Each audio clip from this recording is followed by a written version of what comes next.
Hi everyone, this is Miss Air recording from the classroom. One of the skills that we learned this week was how to write an argumentative paragraph. And so the acronym that we used to help us in organizing our writing was CLEAR. And I wanted to review this with you because some of you had a difficult time with it, so that you can listen to this video and remember what we did in class as you're writing your paragraph. So first of all, you'll see in front of me, I have a graphic organizer. And some of you have used this in class already, and some of you elected not to do so. But this is a great way to remember the acronym and what each letter means. So if we start with C, that's your claim. And that addresses the prompt or question. So in your case, you're going to be looking through that anticipation guide that we did in class. You're going to select one of the items, and you're going to write an argumentative paragraph that proves your side is correct. So that will directly address the prompt. The lead-in gives you background information or introduces the quote. In this case, we don't have a quote because we are just using a personal story or a personal reference or someone else's story to back up our claim. Your evidence is always going to be a quote or that story that proves your claim. So remember, evidence always needs to match claim. Your analysis is when you're going to tear apart that evidence and you're going to tell me what each element of it means and why it matters, again, to the claim. Reasoning is the so what.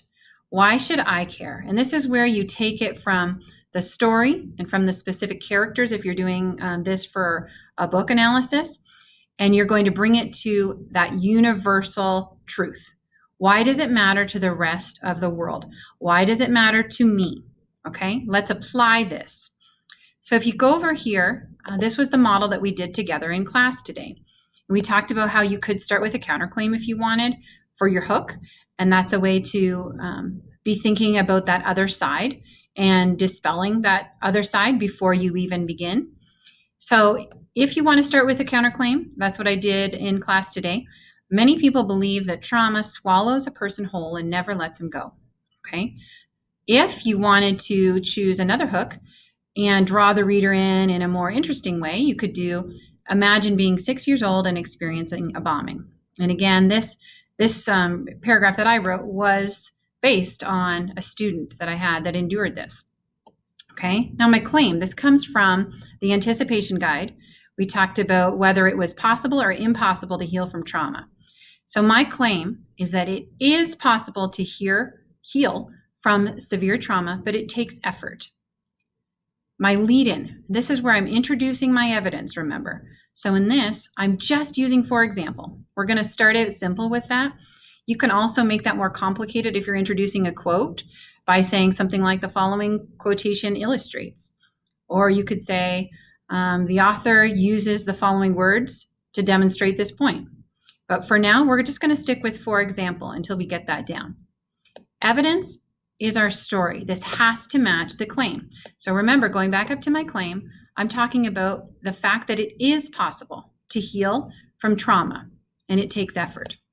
So my evidence. One of my former students experienced a bomb going off in his school on his first day in the building.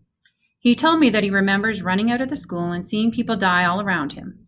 He remembers the noise, he remembers the blood, and he remembers the fear.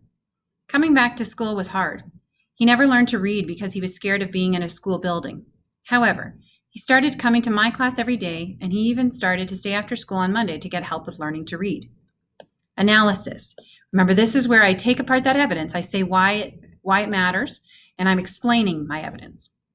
The fact that he was willing to come to school and attend class shows progress. This boy didn't overcome his trauma fully, but he was starting to heal.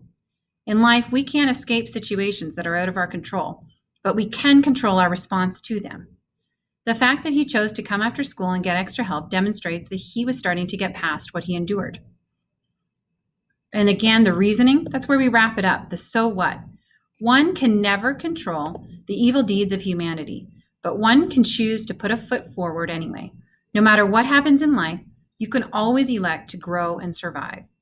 And that's the quick version of a clear paragraph. If you have any questions, you know how to get in touch with me. Have a great day.